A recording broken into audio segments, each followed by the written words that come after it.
mostrar respecto de la relación entre la felicidad y la productividad. Mirad,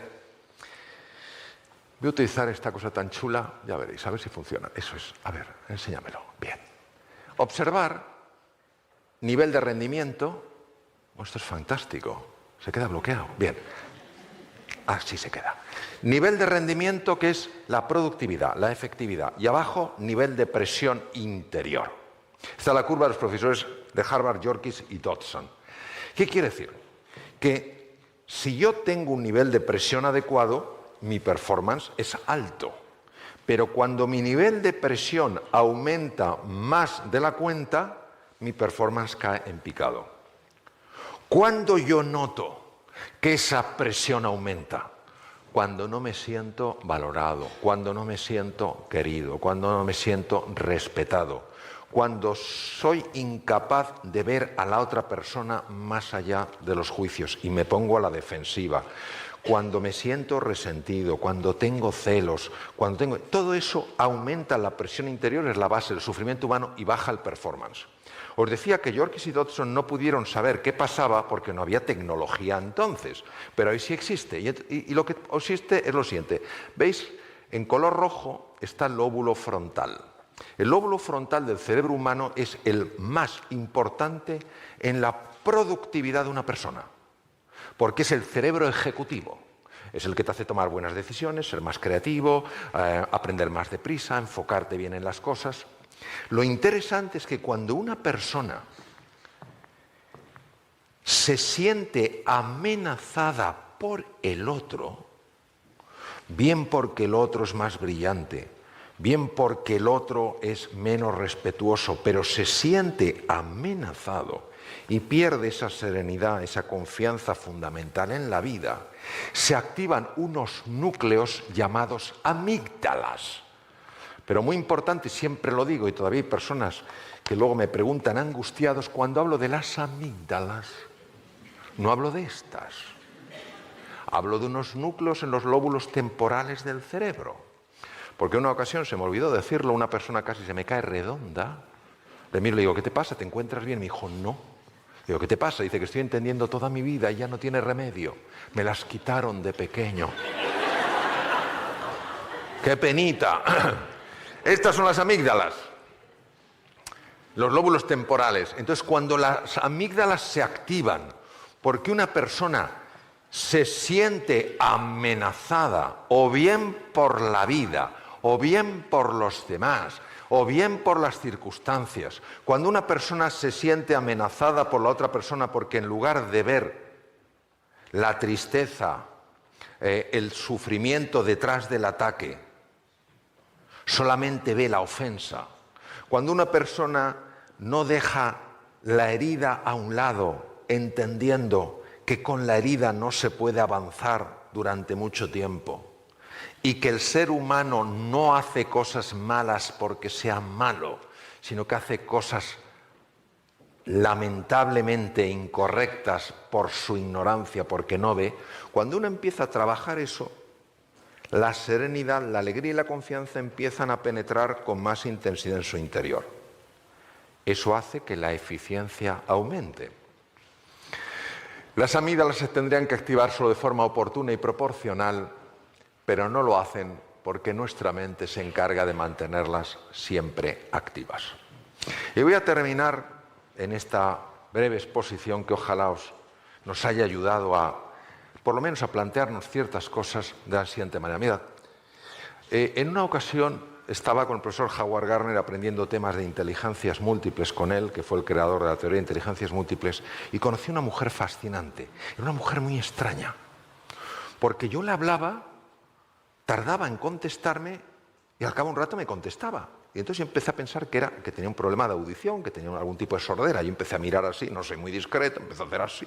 Dice, Mario, ¿te pasa algo? ¿Estás perdiendo el equilibrio? Digo, no, es que estoy... Entonces le dije, es que me parece que contestas demasiado tarde y está pensando si a lo mejor un problema de audición. Y me dice, no. Dice, no tengo un problema de audición, yo tengo una malformación o una alteración en el cerebro de tal manera que yo no oigo la voz humana. Yo la veo. Digo, ¿cómo que la ves? Y luego, efectivamente, hablando con neurocientíficos me dijeron que esto existe, es muy raro, pero existe. Ella veía una pantalla digital y aparecían escritas las palabras que yo hablaba, pero tardaban bastante en aparecer, entonces ella no podía contestar hasta que no viera toda la pantalla. Entonces ella me dijo que había sufrido mucho porque la habían tratado como una estúpida. En lugar de entender que era un talento diferente, la habían tratado como una persona estúpida y había sido muy infeliz en su vida, hasta que empezó ella a entender de qué iba esto del vivir. Y en una ocasión se fue a Nuevo México y a una escuela donde hay niños superdotados con niños que tienen distintos tipos de problemas y conviven. Ella empezó a dar clase a un niño al cual nadie había conseguido hacer que pudiera escribir recto. Entonces la escritura era para abajo o para arriba. Habían buscado neurólogos, pedagogos, nada funcionaba.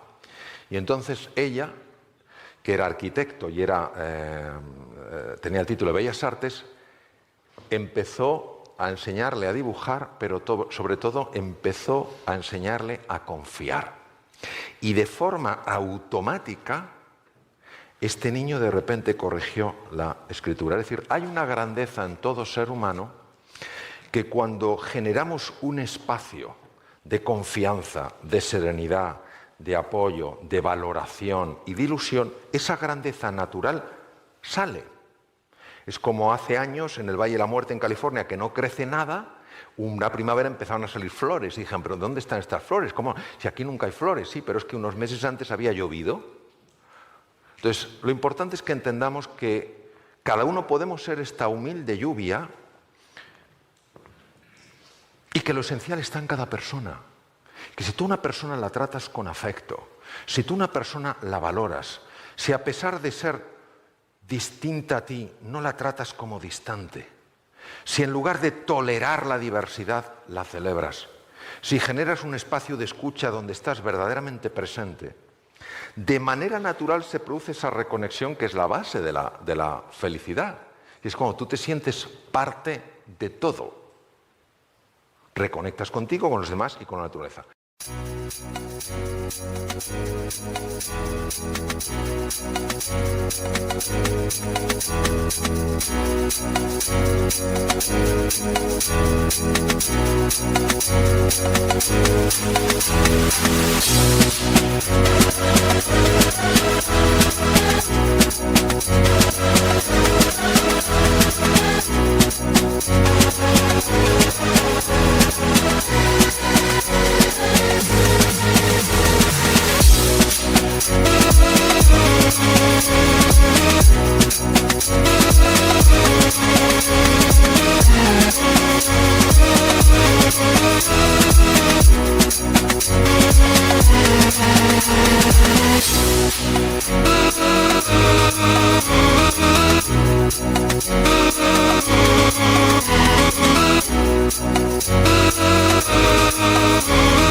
Y todos, sin excepción, yo el primero, vamos a tener que experimentar una digamos, lucha. Y esto es lo que aprendí de esta profesora, y con esto termino, la cual lo aprendió de los indios navajos.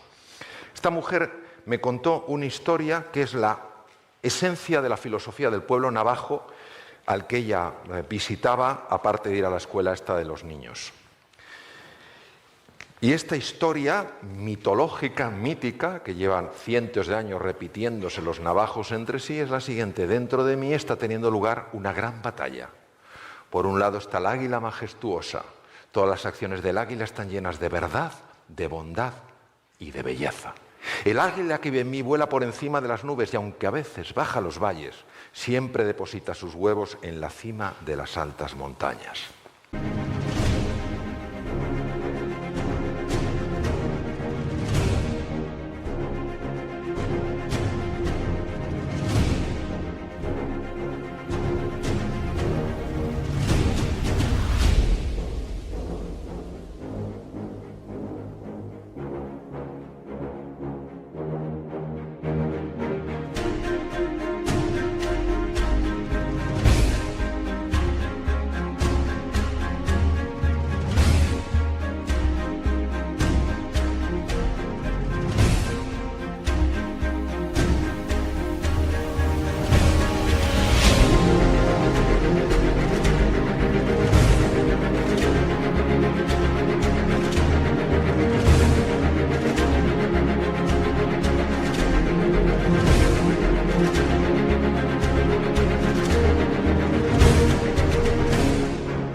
Pero dentro de mí también vive un terrible lobo. Él representa lo peor que hay en mí. Se sustenta sobre mis propias caídas y justifica su presencia diciendo que él también es parte de mí.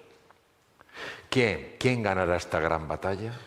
Aquel a quien yo cada día alimente. Muchas gracias. Gracias.